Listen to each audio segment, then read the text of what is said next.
Hello. हाँ hello. काजी आसु होली में आवत नहीं ना? अरे कैसे युगे यहाँ डिप्टी में लगा लियो। सबके मरद एबेर होली में घरे आ गई और रउआ भी परदेसिया गोर ले दिए। तो ना गोरबो तो कैसे लिपस्टिक और काजरा करवाएंगे, कैसे झमका के दिखाएंगे, पयालवा के बजेते गे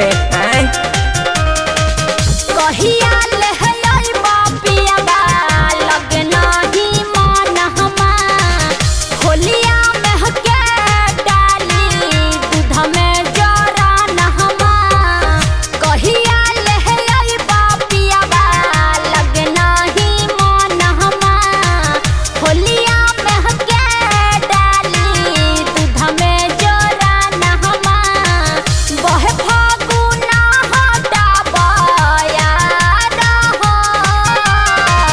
जल्दी से रेलिया धोके आई जैता घरवा हो के डाली होलिया में रंगा हो पिया हो फगुआ हमान नहाइब के करा संग हो कैसे के आइयो धनिया रुकल हो महीनावा। आई जी तोरो भी महीना रुक है। अरे ना रे पगली तनख्वाह न कहे थी कुछ बुझ जाए। कैसे के आइयो धनिया रुकल हो महीनावा, तोरा बिना ठठा न थे कहू हमरो परानवा।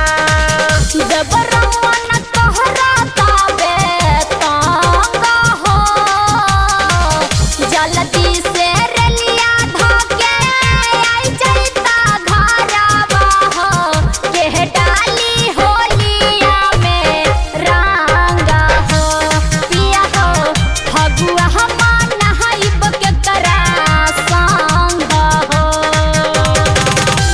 देखा एह बेर कैसु घरे आ जा हमरा के कुछो न चाहिए। आगे घरे रहे तो तू ही ना कहेंगे कि बाहर आ जाओ बाहर